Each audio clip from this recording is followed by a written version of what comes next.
Hey guys, this is Becca. This is video 24 of 2018. I have some big news for you. Is everyone sitting down? I finally passed the DrawABox vehicles lesson. Among the best days of my life. I'm not even exaggerating. I was so overjoyed when I got the Reddit message. I have been struggling with this section for so long, and it's something that studying perspective is something that I've been avoiding for literally years. So getting through this part of DrawABox, there's more lessons, but through the, I think it's called dynamic sketching or construction section of DrawABox is a huge accomplishment for me. And I was just kind of thinking about it and kind of reflecting on what I got out of it. And the biggest thing that came to mind was that I don't feel scared of perspective anymore, which sounds totally ridiculous. But before I started, perspective was this kind of like scary, mysterious notion. And now I really feel like I can figure something out. I might need an extra resource, I might need help, or I might, get it wrong, but I'm not afraid to try it. I'm not afraid to even like confront the idea that we exist in 3 dimensions. So really, really happy with that. Word on the street is that there's going to be some updates to the DrawABox website. I don't know what's going to come with that, but I will be keeping my eye on it just to see what comes out next, because I was really happy with the time that I had spent and what I learned from DrawABox.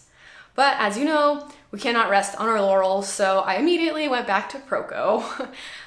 So I had finished the mannequinization lesson 2 weeks ago, and I moved on to the exaggeration lesson, which I wasn't really that crazy about, actually. I loved the mannequinization lesson, and I think I was kind of on a high from that. So the exaggeration exercise goes like this. You draw, first drawing is from a reference photo.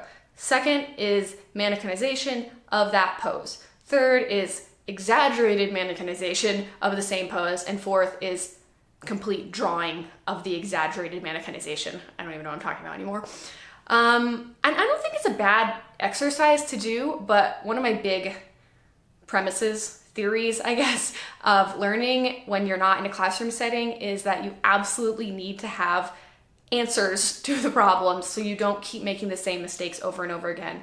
And because there weren't drawings to reference for this, I feel like I did a lot of drawings where I knew there were some mistakes that I couldn't figure out why they were there, and I was unable to kind of check my answers for that. So it just kind of makes me feel like leaves me hanging a bit in terms of like, did I get what I was supposed to get out of this lesson?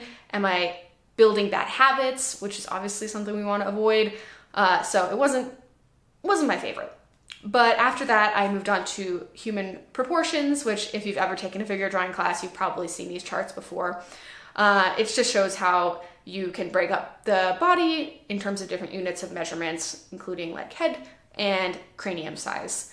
These are really good exercises. They're kind of boring, but I feel like it's good to revisit them occasionally. If I had started doing these right when I started learning to draw, when I was first starting with Watts, I probably would have done these exercises for 3 weeks and tried to memorize everything and tried to make sure that like everything was absolutely ingrained in my brain.